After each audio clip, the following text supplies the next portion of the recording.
안녕하세요 여러분, 세상돌아보기입니다. 오늘은 24년 1월 22일이고 월요일입니다. 자, 제가 며칠 전에 잠수함에서 의뢰를 발사하는 방식에 대한 이야기를 드린 바가 있는데, 오늘은 그 의뢰를 가지고 잠수함끼리 어떻게 교전을 하느냐, 뭐 이런 데 대한 말씀을 한번 드려보려고 해요. 자, 이런 부분은 정보가 극도로 제한된 부분입니다. 그런데 제가 마침 이제 관련된 기사를 하나 보게 됐습니다. 이건데 워존에 나온 건데, 제목은 최신 잠수함 간의 교전은 영화와 많이 다르다. 영화에 보면은 막 긴박감이 계속 지속되죠. 저게 의뢰가 다가오고, 당연히 뭐 의뢰라는 것은 미사일이 아니니까 물속을 가는 거니까 속도도 상대적으로 느리고, 뭐 대형 체계도 하고 회피도 하고 뭐 계곡으로 숨고 물속에서 막 이러죠. 그런 게 사실이 아니다. 실제로는 훨씬 다르다. 그래서 이거 어떻게 보면 이제 약간 귀한 정보죠. 잠수함 간의 물속에서 실전 상황이 어떻게 진행이 되는지를 짐작해 볼 수 있는 기회잖아요. 사실은 그 당사자인 잠수함들 사이도 몰라요, 어떻게 벌어지는지. 자기들은 그냥 갇힌 잠수함 속에 있는 거고, 소나를 통해서 아는 거잖아요. 그러니까 뭐 비행기끼리, 전투기끼리 교전을 한다든지 전차 간의 교전을 한다든지 이런 거랑은 아주 차이가 큰 거죠. 그래서 이걸 한번 이제 다뤄봐야 되겠다고 부족하지만 생각한 것은, 이 글을 작성한 사람이 미국에서 이제 미 해군에서 대서양 함대도 있었고 태평양 쪽의 함대도 있었고 그 소나 전문가로 일을 했던 사람이에요. 그리고 잠수함에 대한 책도 몇 권 냈고, 그래서 현실에 가장 가깝겠다. 그래서 오늘 전해드리는 내용이 실제 잠수함 전단에서 연습하는 거, 훈련하는 거 이런 거랑 좀 다를 수도, 오류가 있을 수 있어요. 다르고. 그렇지만 전체적인, 이제 워낙 이런 걸 다룬 내용이 별로 없기 때문에 전체적인 상황을 이해한다, 그 정도 생각하시면은 적절하지 않을까 싶습니다. 구체적인 내용에는 오류가 좀 있을 수 있어요. 자, 해보겠습니다. 그래서 우리의 주인공은 이제 위에 있는 범상어 의뢰 저건데, 제가 추정컨대는 우리가 참고로 삼은 것은 요 밑에 있는 거, 시 헤이커라는 독일제 의뢰를 많이 모범으로 삼았지 않느냐. 저거에 군 연구과제에서 주로 이야기하는 것처럼 동등 이상의 성능을 목표로 하지 않았느냐. 그리고 공을 들여서 만든 거거든요. 여러 해에 걸쳐서 제대로 만든 겁니다. 왜냐하면 우리가 잠수함이 안창호급이 등장을 하면서 거기에 적절한 무기체계가 필요했고, 그 전에 있던 백상어 의뢰는 충분치가 못했다는 것이죠. 그런데 이런 데에 대한 정보가 상당히 좀 제한적이에요. 자, 우리가 212급, 209, 뭐 212 이런 잠수함을 통해서, 독일제 잠수함을 통해서 시작을 한 것이고, 독일은 일단 디젤 잠수함에 있어서는 강국이기 때문에 2차 세계대전 때부터 그 선택은 나쁘지 않았고, 그들이 또 보유한 의뢰 자체가 요 밑에 보이는 시 헤이크 전에게 아마 수터 의뢰인가 그랬죠. 그것도 명망이 있는 의뢰였고, 우리가 그것을 같이 도입해서 썼었고, 이제 독일 같은 경우는 수터 의뢰를 대체하는 개념으로 시 헤이크 의뢰가 나온 거거든요. 근데 우리는 그것을 국산화 시도했는데 백상 의뢰는 좀 부족했다.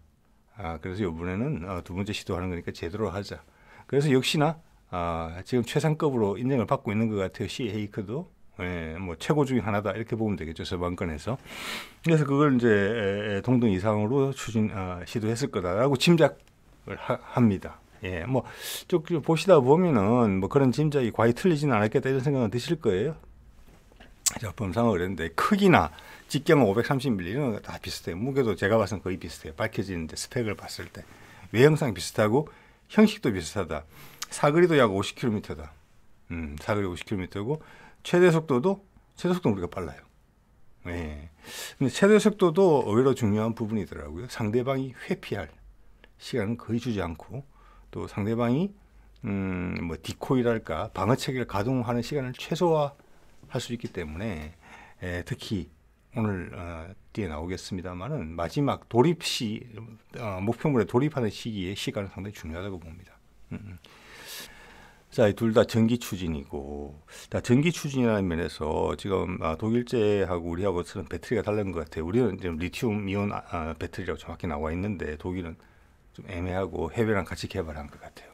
이스라엘 이야기가 나오는데, 저는 우리가 리튬이온 배터리 부분에서는 세계 최고로 생각합니다. 예. 그래서 저 사거리 하고 최대 속도 저걸 서로 이제 좀 서로 제로섬 게임 같은 거잖아요. 사거리가 길어지면 최대 속도를 좀 줄여야 되고 이런 부분이 좀 있겠죠. 종합적인 성능에서 나은 것 같아요. 이렇게 핵심적인 정보를 거론할 때 웬만큼 자신 없으면 상대방보다 선진국 무기 체계보다 더 낫다, 우리가 더 좋다 이런 표현은 사실 우리가 또 상가하는 편이고 저는 그것이 되게 적절하다고 생각이 되거든요. 이건 뭐 자랑하는 부분이 아니잖아요. 실전에서 이기면 되는 건데. 예, 괜히 상대방한테 경계심을 높일 필요가 없는 거죠.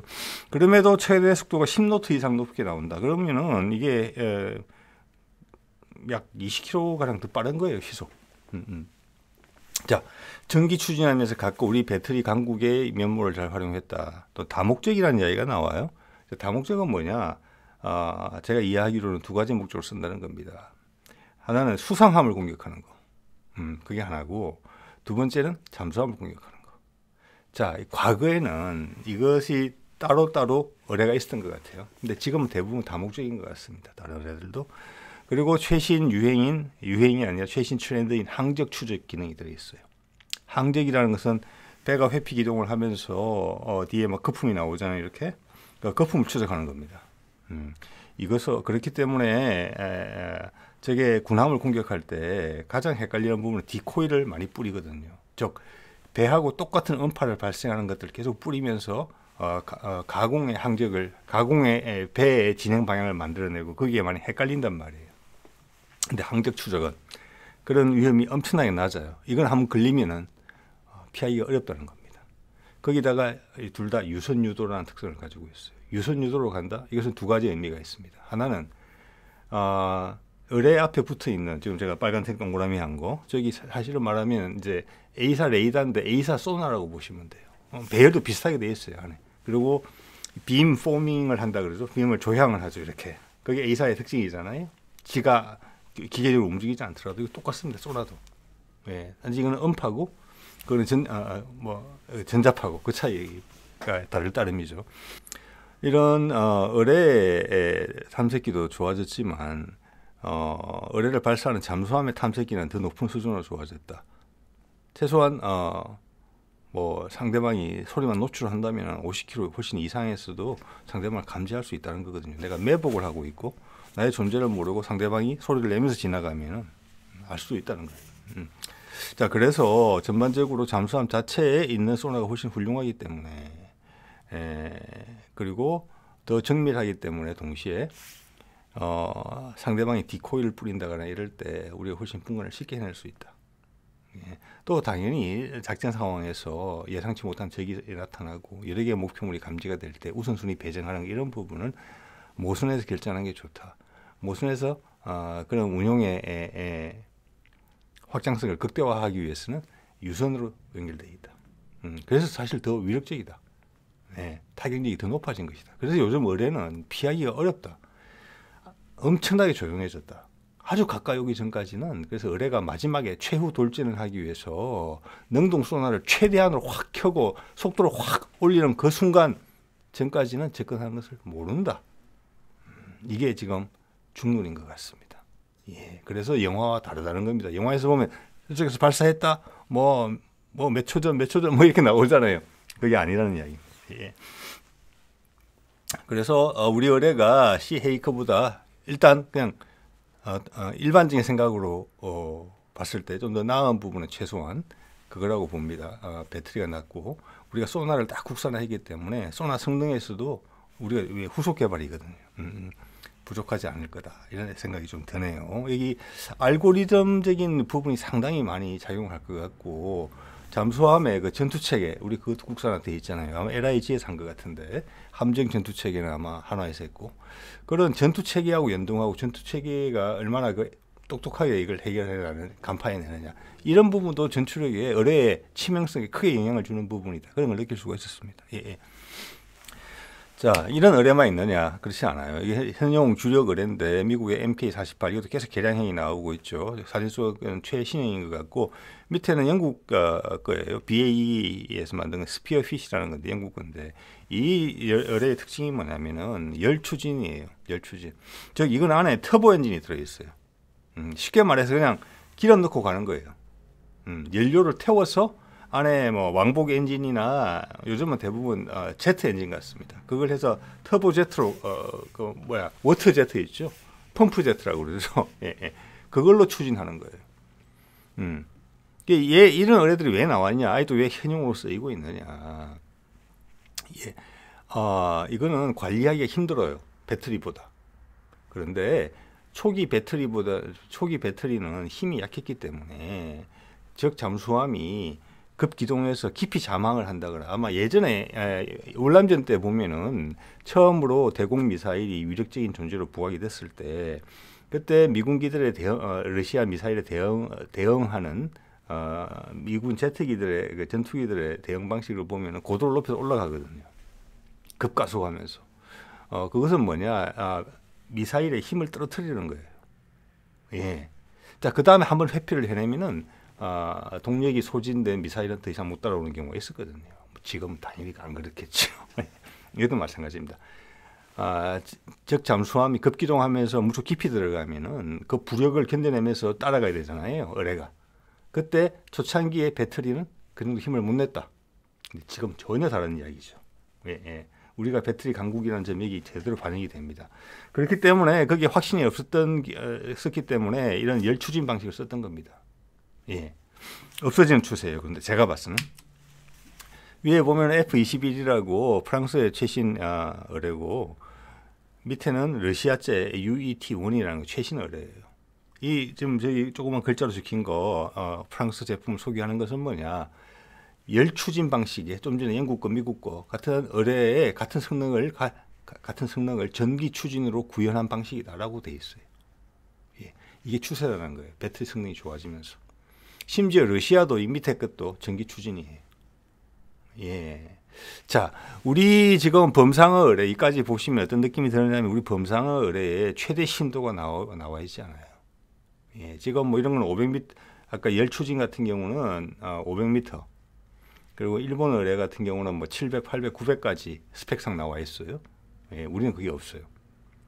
자, 우리는 이런 의뢰들 중에 가장 최신 의뢰인 셈이에요. 2020년부터 지금 배치가 됐건가 뭐 그러니까 그러면 이런 의뢰들은 깊이 잠항할 수 있는 영향을 가진 잠수함들은 대부분 원자력 추진, 공격형 잠수함들이거나 아니면 전략 잠수함들이에요.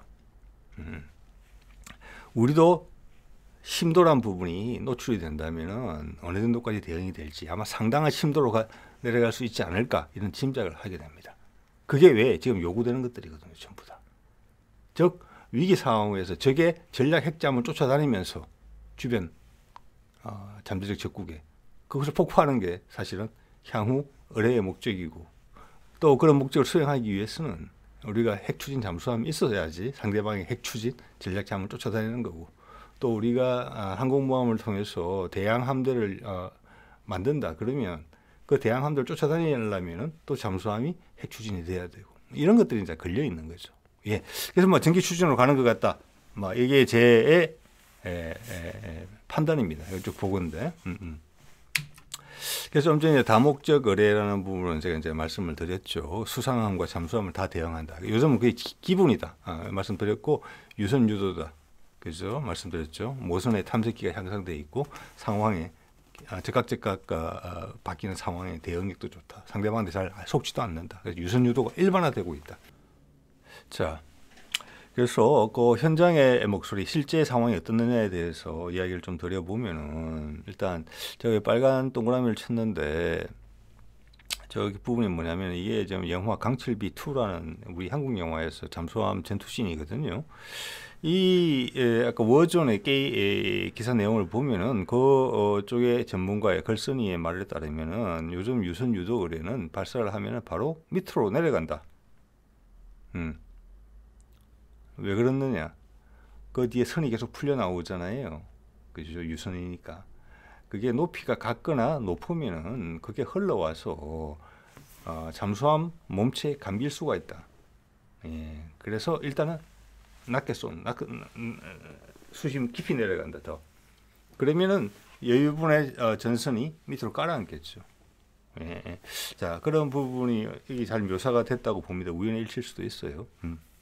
자, 여기서 나오는 게 해군에서 훈련할 때 우리 림팩 같은 거 하잖아요. 그게 할 때 최근에 잠수함들은 그 정숙성이 극도로 올라가서 몇백 미터 수로 접근할 때까지 모른다. 네, 모든 탐색기를 다 켜고 있어도 그런 경우도 있다고 해요. 그래서 또 탐색기 수준도 또 똑같이 올라가기 때문에 뭐 같은 나라 또 같은 연합군 훈련을 하면은 비슷한 수준이라고 볼 수도 있겠죠. 나라는 다르더라도 200m 정도에서 동시에 발견하는 경우도 있다. 예, 그 정도로成熟하다는 거예요, 잠수함이. 자, 그렇게 되면은 그 다음부터는 엄청나게 바쁘다. 내가 먼저 쏴야 되기 때문에. 그때 되면은 OK 목장의 길투랑 같은 거예요. 갑자기 딱 맞닥뜨리고 권총 누가 빨리 뽑느냐, 누가 정확하게 쏘느냐, 그게 달려 있다는 거죠. 그래서 이런 경우에는 잠수함의 교전 시스템이 정말 오토 모드로 해야 되겠죠. 급속 위기 모드로 어떻게 빨리 대응하느냐. 그 정보가 어뢰로 전달돼서 목표를 겨냥하고 세팅을 하고 발사하는 거. 즉 총을 누가 빨리 뽑느냐 이게 결정된다는 거예요. 또한 어뢰 또한 청수성이 엄청나게 높아져 가지고 그것은 전기 추진이든 열 추진이든 큰 차이가 없다고 합니다. 그 청수성은 엄청나게 높아져서 어뢰가 날라오는 것을 상대방이 능동 소나를 막 켜서 그런 일은 안 하겠죠. 상대방이 긴장하고 있는데 나한테 얘기했어라고 알려주지 않는 다음에는 모른다. 보통 마지막 단계에서 상대방 어뢰가 능동 소나를 켠다. 목표물을 정확하게 찾기 위해서. 그리고 최고로 급가속한다. 그래 되면 시간이 몇 초 안 된다. 바로 그 몇 초 후에 바로 폭발이다. 명중이다. 자, 그렇기 때문에 먼저 보고 먼저 쏘는 사람이 이긴다는 이야기예요. 나머지 수준은 아까 오늘 언급되고 있는 대표급 의뢰들은 그런 거예요. 다 비슷하다. 일반화시키자면. 누가 먼저 발견하고 먼저 쏘느냐다. 같이 발견한 경우도 종종 있다. 서로 긴장하고 와 있으면. 대양 같은 경우는 그럴 수 있겠죠. 그렇지만 우리 한반도 영근해 같은 경우는 완전히 다른 이야기로 생각합니다. 예. 그 어디에 숨어 매보국 작전을 위주로 하겠죠. 우리 디젤 잠수함들 같은 경우에는. 그리고 서로 해양 환경들을 다 알고 있기 때문에 서로가 어디에 숨어 있을 만한데 있을까를 다 알고 있다고 봅니다. 저는. 자, 그러면 적을 발견했다라는 전제하에 잠수함에 있는 전투 체계가 작동하는 방식에 대한 이야기를 좀 해볼게요.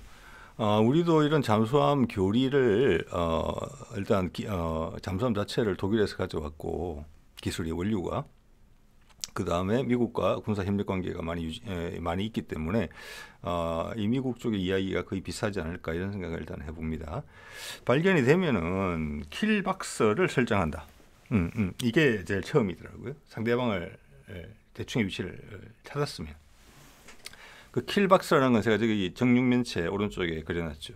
예, 제 정육면체로 설정을 한다고 해요. 예, 저 크기는 크게 할 수도 있고 작게 할 수 있다고 합니다. 즉 저 안에 들어가서만 소위 말해서 신관이 활동을 하고 또 대부분의 경우에는 능동 소나를 강하게 켜고 찾는 거래요. 저까지 접근할 때는 조용히 접근하죠.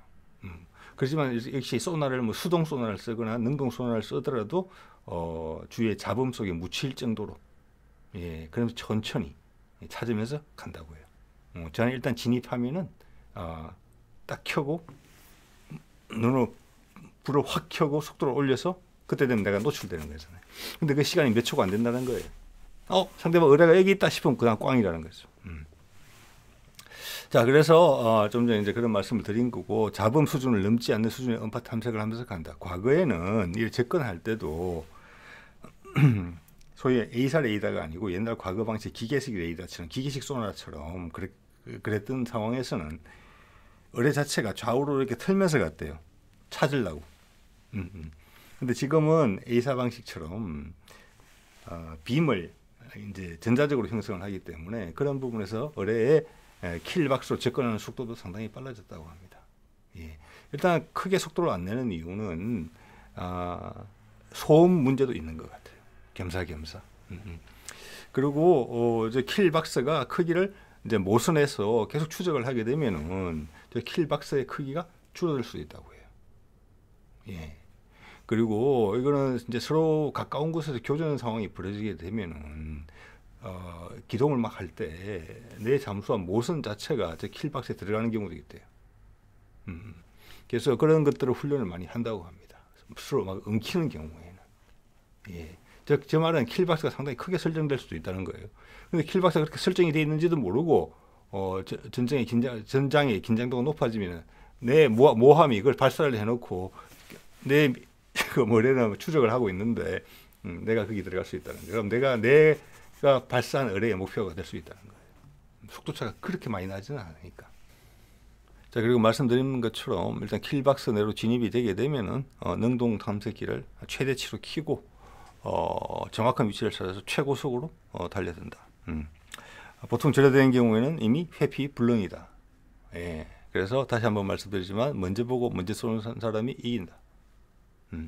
이런 거고, 물론 잠수함에 이제 수상함처럼 잠수함에도 디코이가 있고 한 것 같습니다. 예. 내 잠수함이 내는 음파랑 비슷한 걸 내서 상대방을 헷갈리게 하는 부분이 있는데 그렇게 대응할 시간이 없다라는 거, 이런 대부분의 상황이 있어가지고. 자, 이제 신관 자체는 아마 근접신관이나 제가는 이제 자기장을 이용한 근접신관도 있고 뭐 음향을 이용한 근접신관도 있고 이런데 최신형은 자기장을 이용한 근접신관인 것 같습니다. 자, 지금 금속 물체니까 자기장이 뒤틀리는 부분이 있죠. 그걸 통해서 이제 잡고 근접신관 가까이서 폭발되는 거고 접촉신관은 부딪히면 폭발하는 거죠. 제가 쭉 보건데 오늘 소개해드린 이런 이제 의뢰들의 탄두 중량은 200kg에서 300kg 정도 되는 것 같아요. 예. 자, 지금 백그라운드에 보이는 것은 우리 안창호급 잠수함의 소나 체계에 대해서 보여주는 거예요. 정면에 있고 몸통 옆으로 따라서 쭉 있죠. 그리고 뒤에 예인 소나도 있어요. 끌고 오는 거. 지금 보통 저주파로 해서 멀리 있는 걸 듣는 거죠. 예. 뭐 배하고 비슷해요. 배도 이런 식으로 되어 있죠. 사실 함정도. 예. 자, 이렇게 보면은 지금 이제 잠수함이라는 부분에서 방어력이라는 부분에서 지금 먼저 찾고 먼저 쏘는 사람이 이긴다. 그래서 지금 잠수함은 제가 설명을 드렸고 수상함 같은 경우도 아까 웨이크 호밍 항적 추적 때문에 기존의 수동 방어 시스템, 주로 디코이를 활용한 거죠. 그게 안 먹히는 거예요. 이제는 걸리면 가는 거예요. 그래서 이게 대응이 뭐가 나오느냐? 이제는 우리 탱크에 보면은 능동 방어 시스템이 있잖아요. 방어탄을 발사해서 상대방의 미사일을 하늘에서 폭파시키잖아요. 그런 것처럼 지금 잠수함과 수상함에도 상대방 의뢰에 대해서 의뢰의 성능이 워낙 좋아졌기 때문에 잠수함에서는 대응 시간이 없는 거죠. 상대방이 속지도 않고. 그래서 마지막 순간에 대응탄을 발사해서 요격하는 쪽으로 그런 이제 연구가 많이 진행이 되고 있어요. 우리도 하고 있어요. 보니까. 자, 이게 지금 이제 뭐랄까 개발이 된 것으로 이게 유일한 것으로 이야기가 나오더라고요. 이거는 이제 좀 전에 그 독일 의뢰를 개발한 회사고 독일 회사고 아마 수트 의뢰를 개발한 회사이기도 하지 않을까 싶어요. 이게 하드킬 방어 체계예요. 자, 이게 C 스파이드라는 건데 크기는 기존 의뢰보다 훨씬 작습니다. 이게 기존의 경의뢰 발사관에도 들어간다는 걸로 봐서는 경의뢰보다도 작아요. 작고 뒤에 추진 방식도 이거 뭐 전기 추진도 아니고 뭐 또 다른 열 출력도 아니에요. 로켓 엔진 같은 걸 써요. 간단하게. 예. 왜냐? 이것은 함정 기준으로 보면은 내한테 엄청나게 접근했을 때 발사하는 거거든요. 이거는 신속하게 발사하는 거지 사정거리가 중요하진 않아요. 사정거리는 엄청나게 짧아도 돼요. 자, 이거 그렇기 때문에 작고 고체 연료를 쓰는 거예요. 물속에 있는 머무르는 시간이 얼마 안 돼요. 그래서 이거는 탐색기 자체는 능동 소나 뭐 수동 소나 이런 거를 쓰는 것 같아요. 이거는 의뢰랑 비슷한 부분이고, 그래서 이거는 여러 발 가지고 있으면서 여러 발 발사를 해야 돼요. 왜냐하면은 상대방이 내 함정이나 잠수함을 공격한다고 했을 때 한 발로 쏘지 않을 가능성이 높아요. 여러 발 쏠 가능성이 높아요. 그 상대방의 방어 체계를 무력화시킬 수가 있어요. 포화 공격이죠. 포화 공격. 대한 미사일 공격도 그렇게 하죠. 그렇기 때문에 이걸 여러 발 가지고 있어야 돼요. 예, 예. 그래서 이런 이제 체계가 있었고, 저는 이제 과거에 이 유사한 체계를 러시아에서 개발하고 있는 걸 봤습니다. 예, 제품으로 시제품 정도 나온 것 같았어요. 예. 그래서 이게 현재는 이게 이제 방향이에요. 기존의 음향 디코이 가지고는 상대방을 속일 수 없다. 하드킬로 가야 된다. 그래서 독일에서 가장 먼저 이거를 이제 시작을 했고, 이거는 잠수함용으로도 쓸 수 있게 돼 있어요. 그래서 잠수함의 발사관에 넣어서 쓰는 것인데, 그렇게 되면 대응 시간이 좀 느리지 않을까 이런 생각이 좀 들어요. 그리고 의뢰가 의뢰 발사관 쪽으로만 오는 게 아니잖아요. 사방에서 오는 건데 상대방의 의뢰가.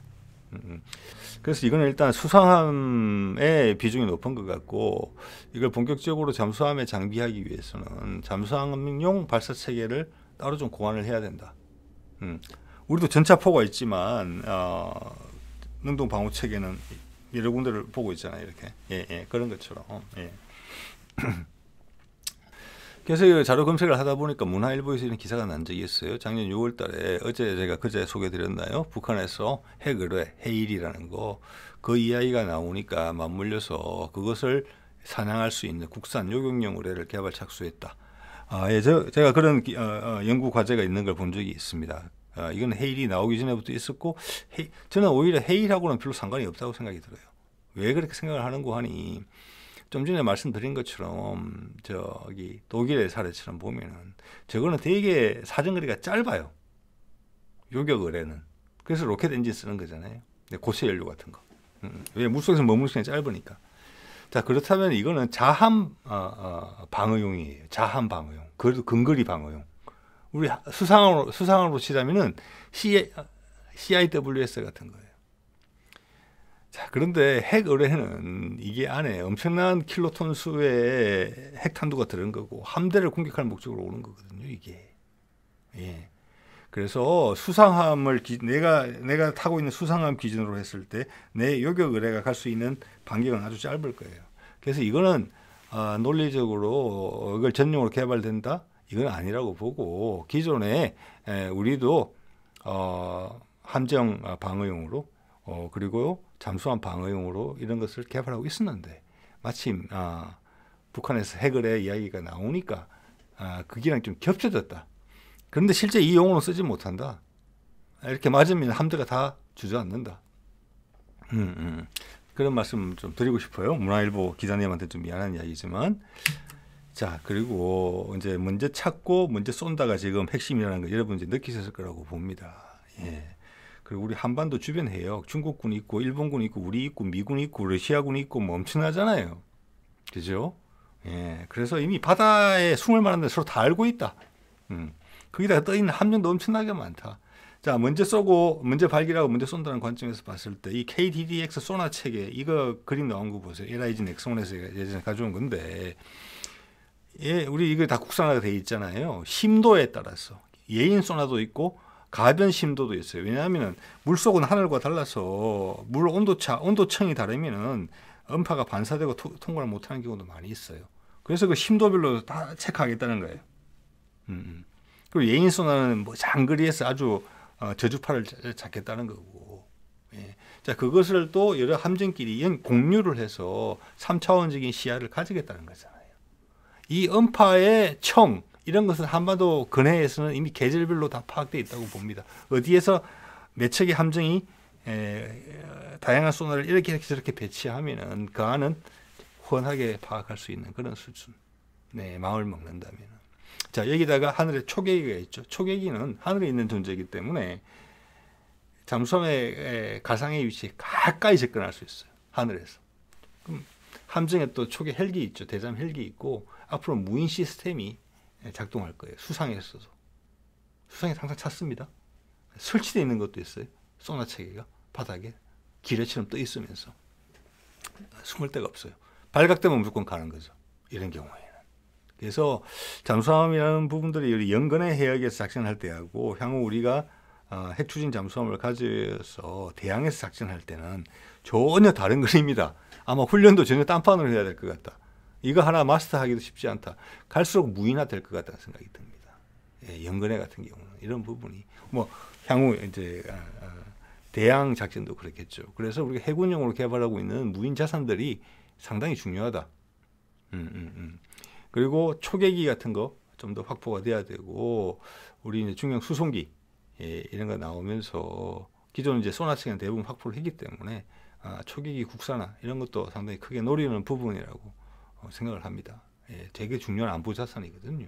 예, 말씀드리지만 엄청나게 잠수함의 밀도가 높은데요. 전 세계 잠수함이 다 와 있어요, 여기. 그래서 예전 천안함 사건 났을 때 여러 해외 잠수함 이야기가 계속 끊이지 않고 나오고 있는 것이잖아요. 예. 자, 저는 여러분들이 이걸 한번 보시고 나서 야 바닷속도 정신 없구나. 또 무시무시한 전장이구나. 이런 느낌을 받으시면 좋겠다. 예, 저도 그렇게 느꼈거든요. 이걸 자료를 준비하면서. 예, 진짜 엄청난 전쟁이다. 우리는 잠수함 보면 물속에 쏙 들어가면 안 보이는 것처럼 그렇게 보이는데 실제로는 그 어느 전장에 비할 데 없이 긴박한 곳이다. 잠수함의 좁은 공간처럼 이런 생각이 들었습니다. 자, 오늘 이 정도 하도록 하겠습니다.